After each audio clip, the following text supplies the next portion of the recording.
Hi, it's Cindy Royal with the Coding and Data Skills for Communicators course, and this tutorial is going to show you the HTML to set up forms. You've probably seen forms on the web. Anytime you have to log into something, you have to fill out a form. When you purchase something, you have to fill out a form with your shipping information and credit card information. And really, anytime there's anything interactive on the web that requires your input, you're probably using some type of a form element. So to set up a form, the first thing you need to do is to set up a regular HTML page with the HTML tag, the head, and the body, just like we always do. And now let's also include the proper doc type at the top of the page. The doc type for HTML5 is very simple. It's just exclamation point doc type HTML. And that just tells the browser which version of HTML you're using. And the doc type for HTML5 is very simple. It used to be a lot longer doc type, so just make sure you put that at the top of the page. And to set up a form, you use the form tag. So we have the opening form and the closing form tag. And we're going to put everything for our form in between the opening and closing tag. And set up a name for your form, and the name is an attribute, so we're going to put the value in quotation marks. And for now, the method equals post, and I'll explain that in a little while. And the first type of element that goes within a form is a simple text type. And you do that with input, and the type equals text. And this is a short text field for something like your name. So I have two here, one for first name. And it's important to put something meaningful, and these need to be without spaces, for the name of the element, so that when you receive the information about what the value is of that in the form, you'll be able to know, oh, this is the first name. And then I set up one for last name. Now these words here, first name, this is just text. It's just words in a paragraph that you'll see when I show you the page. And the input name is the actual name that's going to be sent to you when you actually see the results of the form. It's the variable name, basically. So I set up another text type here. This is for email, and I'm going to set this up as a required element. You've often filled out forms that things are required, so we're going to require that email be input. Comments is a text area, and this is an area that we can have more than just one simple line of text. We can tell how many rows and how wide we want that to be. And so I gave that the name of message. And I should also point out that text area has an opening and closing tag naturally, because sometimes you want to have some additional text, maybe some default text that goes into that comment area. But for things like the single line text elements, it is a standalone tag. So at the end, you'd have to put the / to close it properly. So there are other types of form elements that you can use. You can use things like radio buttons so that you can choose from one or the other. In this case, we just have a paragraph here that asks, are you? And we want to know if they're male or female. And so we set up a radio button that would allow somebody to check that. So the type is radio. The name is gender. Either way, we want it to come through with whatever the answer of this is in gender. And then we just change the value. So if somebody submits male, that's the value that we'll receive. If somebody submits female, this is the value that we'll receive. So in this case, it's a single potential check element. A checkbox, however, would let you choose more than one. And so here I have which method of transportation do you use. The input type is a checkbox, and I just put these in paragraphs to do some formatting of them. But the input type is a checkbox. The name is equal to vehicle, and the value equals the type of transportation here that corresponds with the actual word that goes on the page. Now also notice that I put 2 square brackets at the end of vehicle. That's because this is a potentially multi-submission, and the way the form works when we need to submit it, and I'll explain this in a minute, that you have to include these brackets at the end. In essence, it's putting the values in an array when we have multiple submission allowed. This will make sense when I show it to you. And then the final one, I have a drop down, so that is select. And we have several options within select. So we have select name equal car, and then each option has a value, and then the text for that value. So select has an opening and closing, and then each option has an opening and closing, a little bit like a list. Then the final element that's very important when you have a form is you have to be able to submit it. So there's a special type for a submit button, and the value is the text that you want to go on that button. We would normally say submit, but you could say anything you want here, like push it or go. And then there's also type reset. So the value equals reset here. And that's it. So if we want to see what this form looks like, I'll come over here, and this is the form, how it looks locally on my computer. And I have the ability to type in my first name and my last name, the email, some comments. I can pick either male or female. I can pick as many methods of transportation as I want.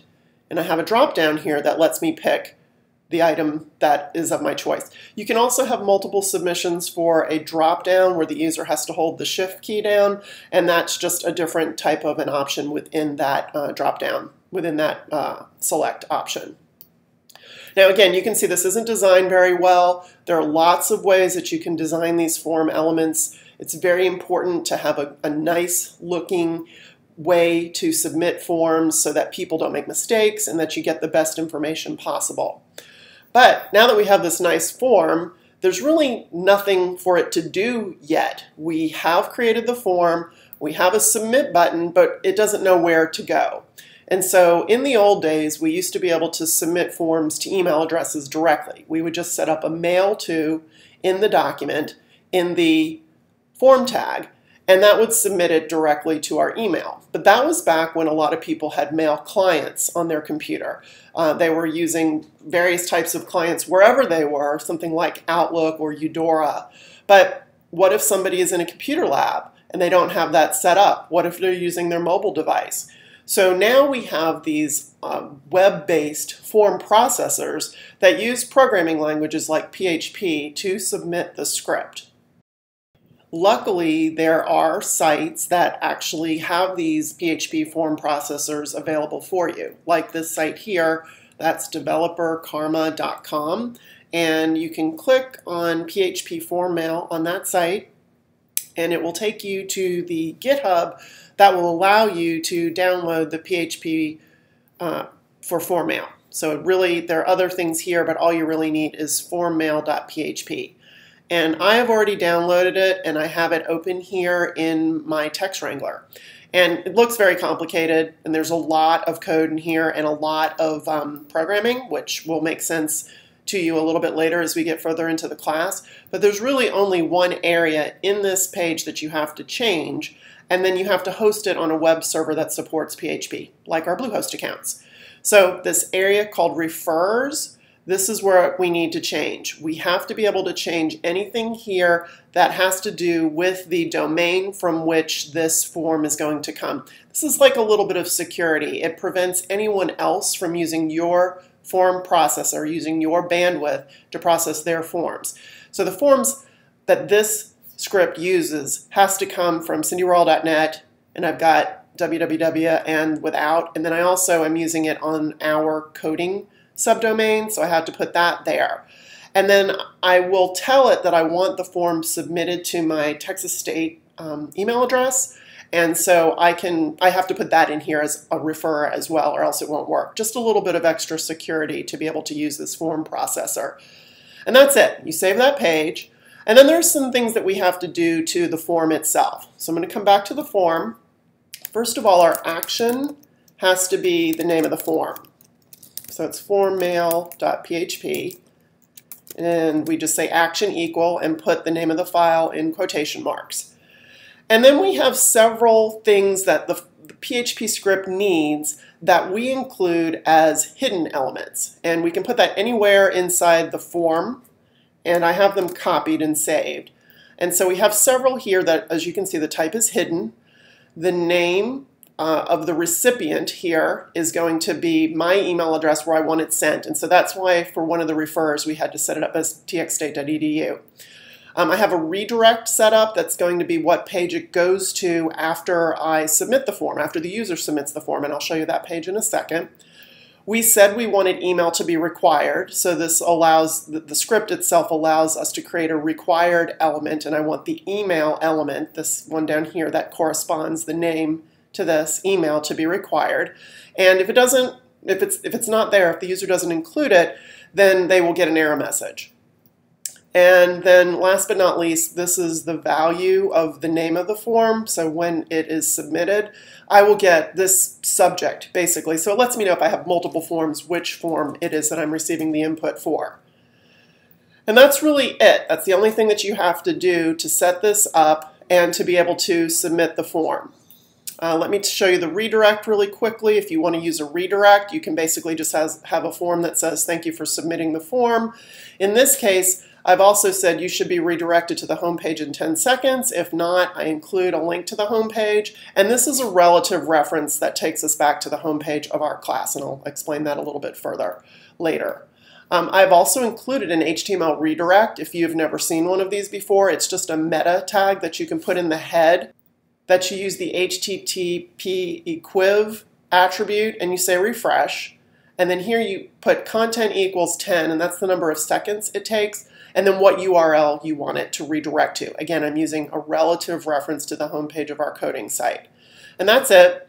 You have to FTP it. So on Fetch, you can see I've created a form folder under our website, and I put the form, I have formmail.php, and I have the redirect page here.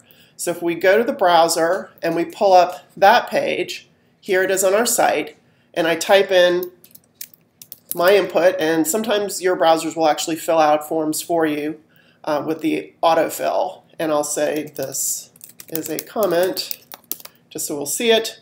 I can pick that I'm female, I like to ride my bike, car, sometimes bus, don't often have the train here in Central Texas, and I have a Hyundai.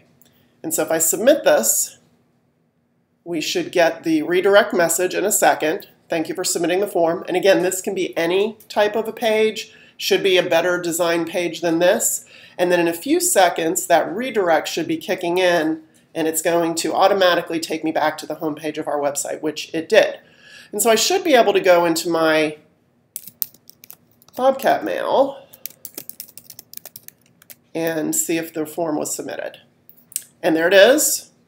And I can bring it up, and I have the first name and the last name. Because I included an email, I didn't get an error message. Here's my comment.